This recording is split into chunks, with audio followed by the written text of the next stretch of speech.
What's going on, and welcome to the first episode of Foolish Fantasy. Your host right here, Kramer Sansone. We hope that you're having a lovely fantasy football week, as we have already seen the wrap up. If you already have waiver claims already set in and locked, hopefully you've got the guys that you truly needed, because we're going to be going over anything fantasy football related, also some topics that are also sprinkled in here as well. But welcome to our very inaugural, not last whatsoever, first episode of Foolish Fantasy Football. And I'll tell you what, I've been wanting to do this for so long. I'm finally able to get that free time wanting to do something like this.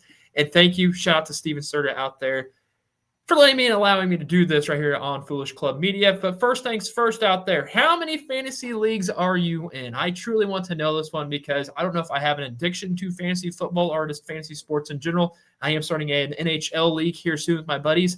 But for football purposes, I've done best ball this year. I'm involved with I believe I have seven total leagues that I'm in. And you know what? I'm proud to say I'm involved in seven total leagues, but I am always checking the fantasy football apps, making sure everything's up to date.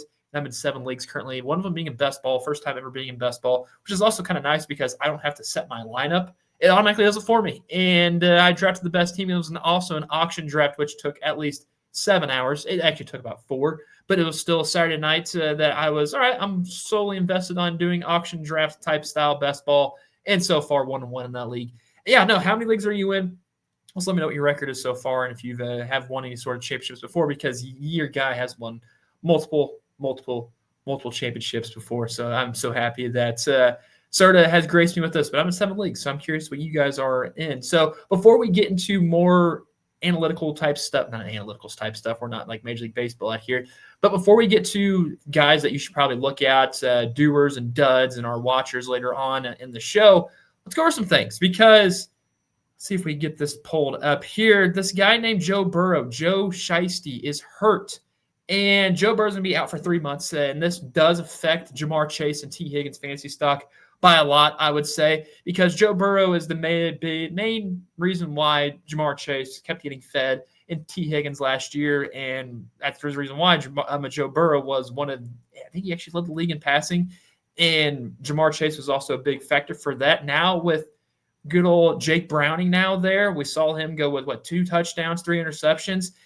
You're going to see the targets uptick for him, but Joe Burrow being out could be costly for at least the Bengals and also some other type of fantasy players. Like you can see guy right there in the middle is Mike Gesicki, and he might be affected by this. T. Higgins probably's attention and Jamar Chase attention will be solely there. So your wide receiver 3 spot for them may not be lucrative for the Bengals.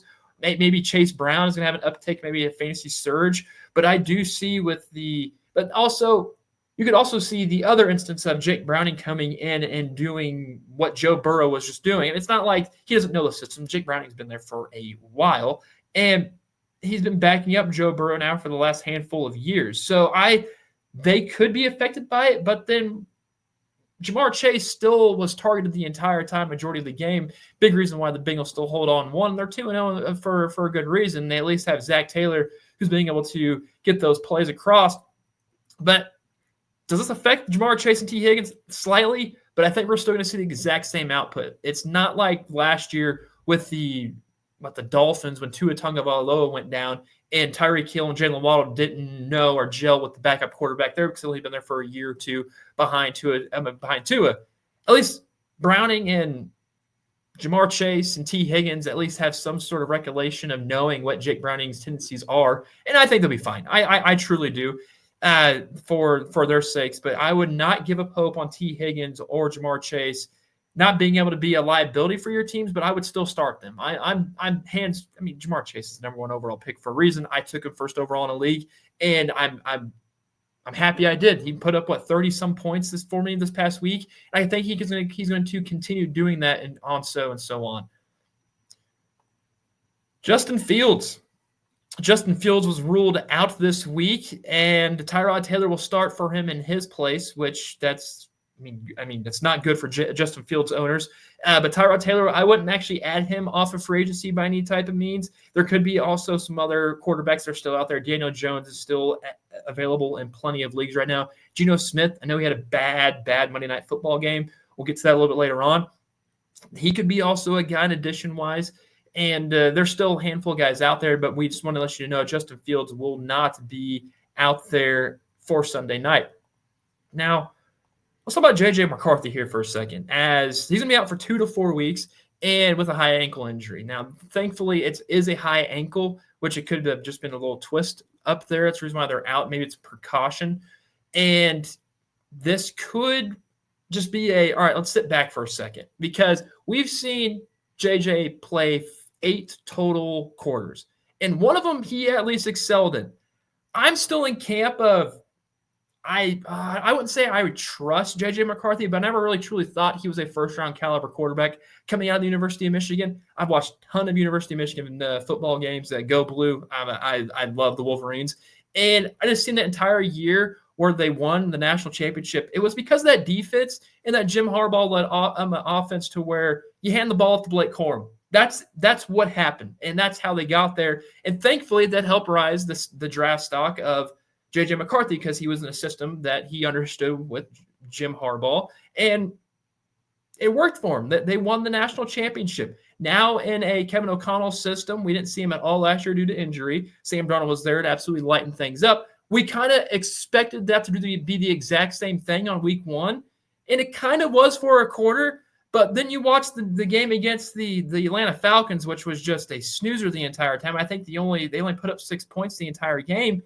It just was not good. It was not great. And I don't know if it's also because it was not a short week for the Vikings, what's mean, but it was a short week for J.J. McCarthy because he's welcomed in a baby. So I can only imagine, heck, I just got married, so that's probably the next thing, knocking on the door is what we're going to do next.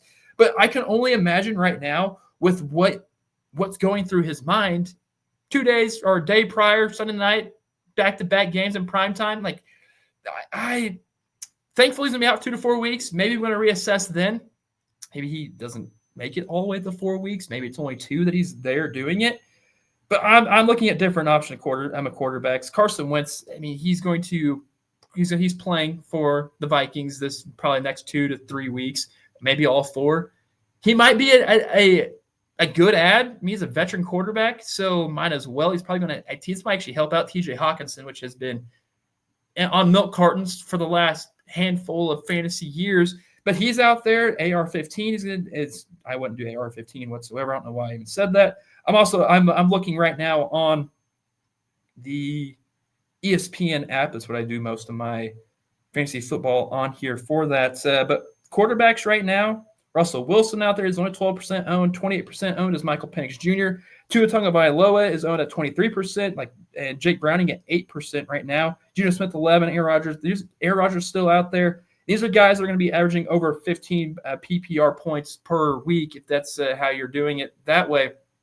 So JJ being out could be kind of costly for him. So let's just see how things will go. And I don't know if you've listened to each season.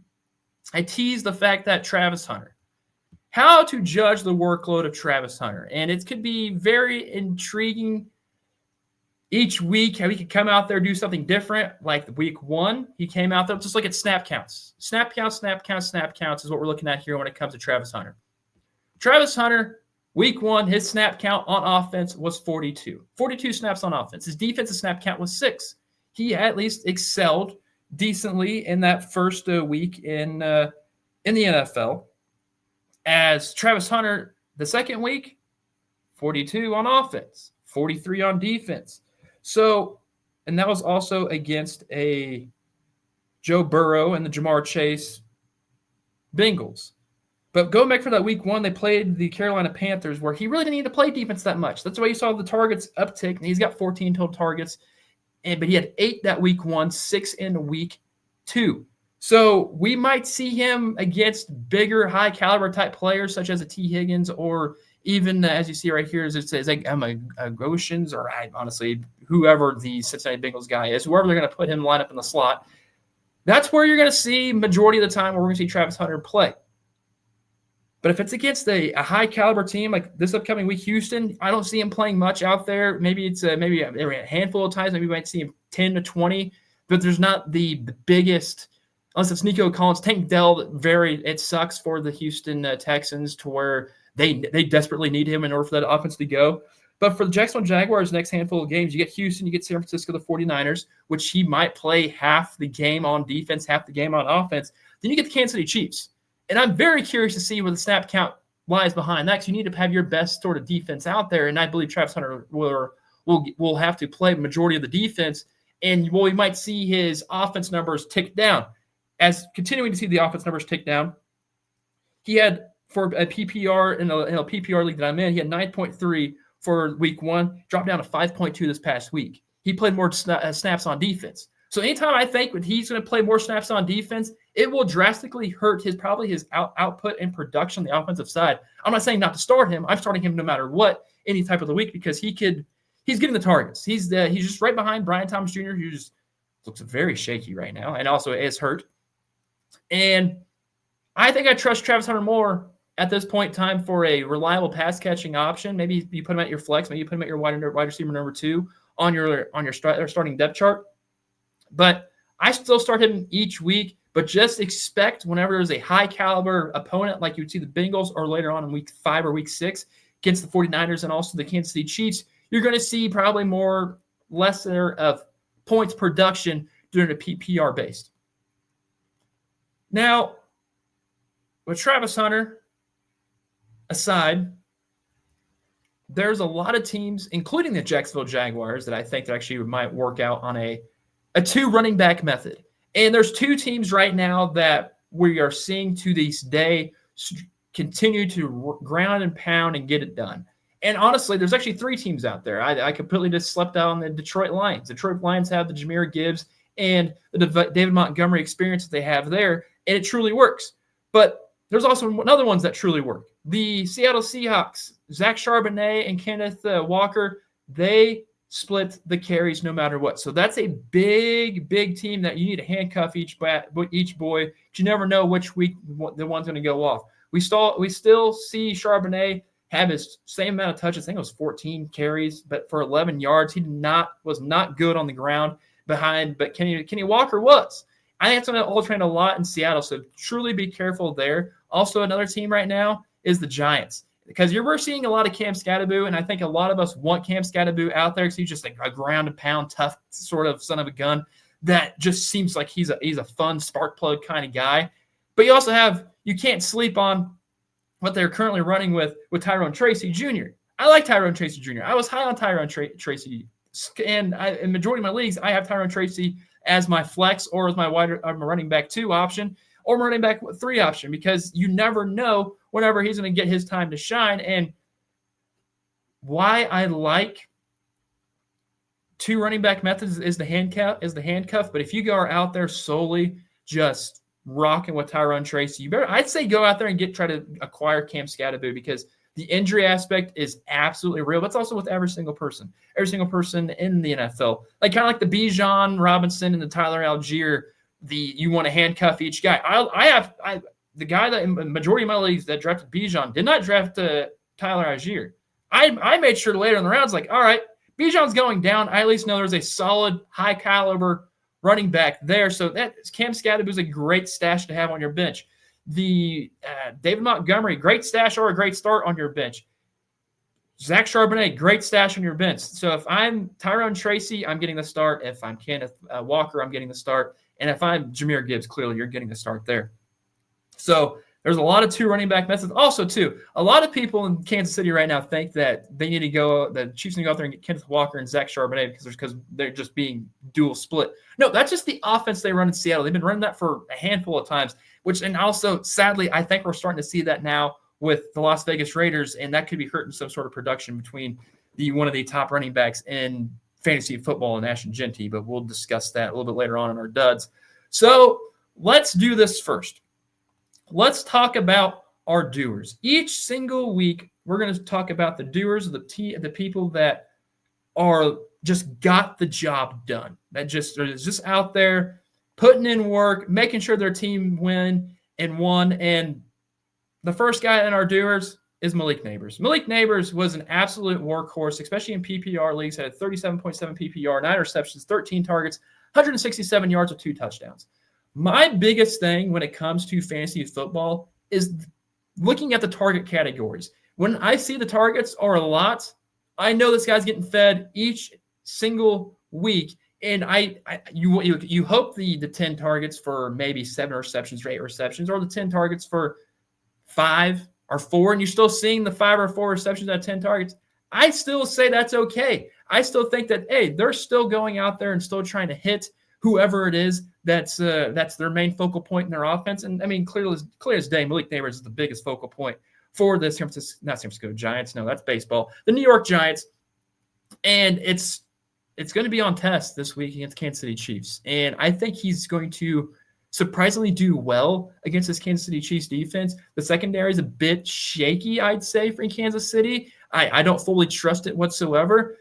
But then again, they can come out and show out and be the best in the league. I just haven't really truly seen that, especially if you see Malik Neighbors go one-on-one with Trent McDuffie. I think Malik Neighbors is going to win that, as we saw what Devonta Smith did to Trent McDuffie this past week.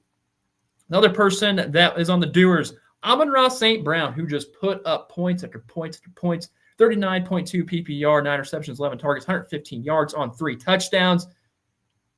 I just think it's a statement game for the Detroit Lionless Ben Johnson, which is hilarious to say because Ben Johnson was coaching on the other side. That doesn't mean Ben Johnson was still out there not trying to hit some guys on his team. As before we get to, we'll just go to him right now, Rome Odunze. Rome Odunze, put up 31.8 PPR, 7 receptions, 11 targets, 128 yards, 2 touchdowns to combat with the Amon-Ra type numbers. So it was good that these guys were absolute dogs. Still start them this week. I know a lot of people did not start Rome Odunze. If you didn't start Rome Odunze, please let me know because I just think that he was on a lot of people's benches this week because they didn't know what type of defense was being played. There wasn't much defense being played at all for both sides. Well, I mean, the Lions still had more defense being played for them because they won the game, but still, it was a fun game to watch. Jamar Chase is on the doers, 36.5 PPR, had 14 receptions, 16 targets, 165 yards, 1 touchdown. He had a lot of targets with Joe Burrow, but he also had a lot of targets with Jake Browning. So I think we're okay, folks. Us, Jamar Chase, first-round draft pick people like myself, we will be fine. I don't think this is like when I drafted Tyreek Hill last year and 2 went down. I firmly believe it's not like that's the case. I think Jamar Chase is going to do just fine with Jake Browning as the quarterbacks for the next 3 months. On to the next one. James, let him cook. 26.5 PPR, 21 attempts on 132 yards. He had 2 touchdowns. He also had 1 target, 1 reception for 3 yards. This is just what the Bills do, don't they? This is what they rely on the running back the majority of the season. And then once you get to like week 15, week 16, you throw it away and just let Josh Allen run. And majority of the time, like last year, we always used to see James Cook start off running the football until they get to the 30 on the opposing team. That's Josh Allen's time to shine. That's him time to run. No, keep giving the ball to James Cook. He's going to put up this production each week. He's just a stud. There's a reason why they paid him to stay and all that. And all that. And all of that. Let's go to the duds. There's a lot of duds. A lot of duds. And I hope the dud train can not be there or be existent for some of these guys. Thankfully, I only have on the duds that we have listed out today, I have 2 of them. And we have 6 duds on there. And let's just start off with the first dud of the day. It's funny because he's not, by the way, if you're watching this on YouTube, please give us a like, subscribe. Do not forget to turn on notifications. But Mark Andrews, you see him there photoed without the ball in his hands while they're in the end zone celebrating. That's because he's not the one that caught it, because Mark Andrews had a 1.4 PPR. Bad. This kind of reminds me of how it was last year. Mark Andrews did not put up many fantasy points for the first, I think, 2 to 3 months. Because I dropped him halfway through thinking there's going to be no production here. I'm done with it. I don't know if the sky is falling per se right now, but it doesn't. You would think he'd get more run and more targets with Isaiah likely not healthy and suiting up each week. No, Mark Andrews still had 3 targets. He caught 1 for 2 yards. That was it. But it's not like that was the only guy in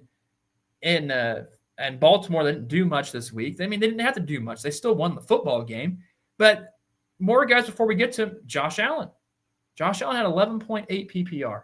Now, it didn't really matter because they still won the game. He still just wasn't great to see. And Jalen Hurts, another dud, where yes, they still won the game against the Kansas City Chiefs. He just didn't put up the numbers or get the overall PPR that we expected him to have each week because of him getting into the end zone maybe once or twice or him throwing the football. He really didn't throw the football at all against the Kansas City Chiefs. They handed the ball off a lot to Saquon. I think Saquon had 22 rushes that entire time. But Derrick Henry, 2.3 PPR. He's a dud. Super dud. 11 attempts on 23 yards. He was averaging, 1.2 per carry? That's not good. That's not what you want for your running back one. It's going to be fine, folks, because for the Baltimore Blue Jays, not Blue Jays, but Baltimore. What am I doing? What am I thinking of? Baltimore Ravens. I honestly, I'm not gonna lie. I was thinking of the whistle, and I thought of a bird, and still the Ravens is a bird. But I'm just talking myself into a hole right now. Play Detroit this week. Be a lot of people hitting low. And how do you stop Derrick Henry? You hit him low. And that's what they were doing, especially in this picture right here. The Browns were just hitting Derrick Henry low. Go to Brian Thomas. Brian Thomas Jr. was not great. 12 targets, only 4 receptions. He had an 8.9 PPR. So at least one of the receptions was great for Mr. Thomas. But still, it's not what you expect him. This is a top 5 wide receiver in fantasy football. It's not good. He's a dud. I actually say straight away from starting him this week. That's just me. Until I think there's going to be a reliable option for Trevor Lawrence, because it seems like it's not like he's like being rushed at times, but he's handing the ball off a lot too. And factoring in Travis Etienne, and then now Bashal Tutin is going to be in the mix. But this week against the Jaguars, they got Houston. I don't know. You would think they'd get more love, but Derek Stingley Jr. is probably going to be on him, and that's not going to be a tough go around. Ashton Jeanty, dud. All right, I'm concerned. Folks. Ashton Jeanty has not looked good whatsoever the first 2 weeks of the year. Has he? I legitimately texted one of my friends and said, "Is he mid? Is Ashton Jeanty mid?" Then I looked at the numbers. He's getting touched like a yard or almost 2 yards behind the line of scrimmage every single time a handoff is coming to him. And that screams one thing. This offensive line for the Las Vegas Raiders is bad. It's not good. This team is not holding up their end of the bargain here or even creating the holes for Ashton Jeanty. We've been seeing him break a lot of tackles so far, and he's looked like he's fun at breaking tackles. He's having a good time. But 7.4 PPR this week, 11 attempts on 43 yards. I kind of wanted to see him get into the action a little bit more. But the more we see him, he had, 58% of the snaps? Why? Why was 58% of the snaps he had? Zamir White got out there a lot, especially in the first quarter where it's a third down and Zamir White comes in. I'm thinking to myself, what is going on here?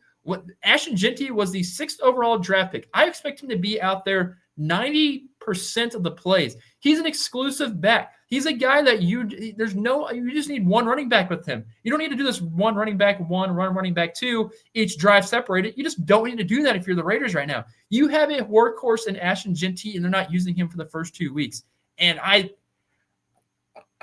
more concerned on whether or not this week against Washington with that defense is not that bad. I don't know if I want to start Ashton Jeanty this week.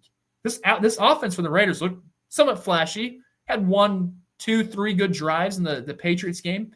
I didn't see them make a solid drive whatsoever during the Monday Night Football games, the Chargers. But Ashton Jeanty is a guy that I would be concerned about starting this week. Lastly, on the duds, Amarion Hampton, another guy that I would be kind of concerned about starting. As the more and more we see Hampton get worked in, the more we might see some not type of exposure. But that fumble was almost could have been costly in the fourth quarter of the Monday Night Football game. Had 3.5 PPR on 8 attempts, 24 yards, and that fumble's huge. He did secure 1 catch on 2 targets, but a 3.5 that go against Denver, which is a very tough defense. I would consider not starting Amarion Hampton. I know it's hard to say, but if he might be a flex option, but I don't see anything good coming from Amarion Hampton whatsoever this week. Man, that's the duds. Duds of the first week and also the duds that I would be concerned about playing Brian Thomas, Genty, and Hampton this week. Now, guys that if they're still out there on your free agency or waiver wire where your friends didn't grab or the league that you're in, they didn't grab these guys off the bench, here we go. These are the ones I would consider adding to your lineup right now. And guys, that Jake Browning should be the first one you add. That's the first one you definitely need to add. He had 241 passing yards coming off the bench, 2 touchdowns, 3 interceptions. At 241 passing yards, I know they're going to continue to throw this football. That shows it. When Jake Browning comes in and just absolutely continues to throw the football, I know the interceptions are there, but he came off the bench. He wasn't truly expecting to come in and play the game. Now, under a full weeks of practice where you're the guy, I can expect Jake to go over past 300 passing yards. I would consider adding him in there, especially if you did the combination of, well, if you drafted Jamar Chase and T. Higgins, you also got the Joe Burrow. You might as well cash in on that double dipping of the points because that's what I always tried. That was my go-to draft method, was draft Jamar Chase and possibly get Joe Burrow. I didn't, but now I got Jake Browning off of waivers. If he's still out there for your 10-man, your 12-man leagues, maybe a 14-team league might be a stretch depending on how many guys carry quarterbacks in your league. I would still consider putting Jake Browning on your slot if you just have one quarterback. Maybe you can holster him for the rest of that. On the next one, Troy Franklin of the Denver Broncos had 8 receptions on 9 targets and 89 yards with a touchdown. I think we're going to start seeing more and more of this combination of Bo Nix and Troy Franklin excel in the NFL. They're actually designing runs for him to get targets. A lot of, I think it was like 4 or 5 of them were outside or behind the line of scrimmage, and he was able to work with his feet and go forward. Troy Franklin could be a guy for Bo Nix to rely on. I know that Cortland Sutton, I think, had only 4 targets on 1 reception this last week against the Colts, and it still is a losing effort. But Cortland Sutton owners, I'd be concerned. If you have yet to get Troy Franklin, if you're a Cortland Sutton owner, I would suggest getting Troy Franklin right now. He's a guy that he's going to continue to get targets. I think he has a total of 14 or 15 for the first 2 weeks. He just had 9 this past week. That means he's getting more and more targets. You know what I like? I love targets. Go to the running back category. Tyler Algier this past week against the Minnesota Vikings, 16 attempts on 76 yards. He did have a touchdown. He also caught 1 reception for 4 yards. This is the guy you want to grab and stash. Grab and stash. This is a grab and stash kind of guy because you could start him 1 week. Maybe you're lights and you have a bye week on one of your running back 1 or 2 options. This is the guy that I would put as your running back 2 if he's sitting there on your watch list or your waiver wire right now. Get him on your team. He's not owned in many leagues whatsoever for some reason. In a 14-team or 12-team league I'm looking at right now, Algier. I'm thinking of Amarion Hampton for some reason. Tyler Algier is only owned in 36.4% of leagues right now across ESPN. He's actually dropped minus 2.1% of being teams on there. So go ahead and go try out to get him. Another guy, Harold Fanning Jr. What do I like the most, people? What do I like the most? Targets. It's kind of like the Clippers owner? Toilets. We like toilets. Well, we like targets. And Harold Fanning is getting targets. He's actually 12 for 14 on the season. Just had 5 for 5 this past week, had 48 yards on the ground. The week prior had that 9. Playing Green Bay this week at 2 tight end set, could easily work them downfield. I think Harold Fanning he might be a flex or a tight end 1 option to start this week. I know David Njoku's still there, but more targets we see, the better, and already 14 for the first 2 weeks from a tight end is not bad, especially for how the lackluster production of tight ends are doing right now in the NFL. He's a good ad to have. Harold Fanning Jr. is a good ad. Lastly, Hunter Renfrow. Everybody, Hunter Renfrow is not owned whatsoever by any team. Hunter Renfrow is going off. Can we say he's going off? Is he going off right now in the Panthers? I would like to say yes, because Hunter had 7 receptions on 9 targets, 48 yards, and 2 tuds. I know, 48 yards. He's getting the third and Renfrow type stuff. I think he's getting that third and Renfrow type treatment. And being able to secure 2 touchdowns against the Cardinals, maybe he's the wide receiver 2 option right now. He might be. Who's Xavier Legette might be the one. Maybe Tet's the one. Maybe Leggett's the 3. Maybe Leggett's the 2. Renfrow getting 2 touchdowns might be a tell. He's getting the targets. I mean, week 1, he got 6 targets. He got 9 targets this past week. He's getting those short yardage attempts to see what he can do. This might be a guy, he's only owned in 4.4% of leagues, is a guy that I would not draft to pick up and just stash. He's a grab and stash. Kind of like Tyler Algier. Grab and stash kind of guys are my kind of guys that I like to have just in case. You never know when you possibly need him. But Hunter Renfrow, it's fun to think that he's back in the league and doing something. So this has been Foolish Fantasy right here. Thank you for tuning in to the first episode. Make sure you like, comment, subscribe. If you have any fantasy questions, I will be answering those. The next episode we'll be recapping the league. I know this was kind of a mixed jumbleness of both. Trying to get this off the ground. I wanted to get off the ground today. So on Monday next week, no, actually Tuesday next week, we will have a Foolish Fantasy as well. Then also every single Tuesdays and Thursdays, Foolish Fantasy right here on Club Foolish. So yeah, this has been a good one. It's been a fun one. Let me know how many leagues you are in. I know I'm in 7. It's ridiculous. It's a lot. But you know what? I love every single second of it. Have a good one.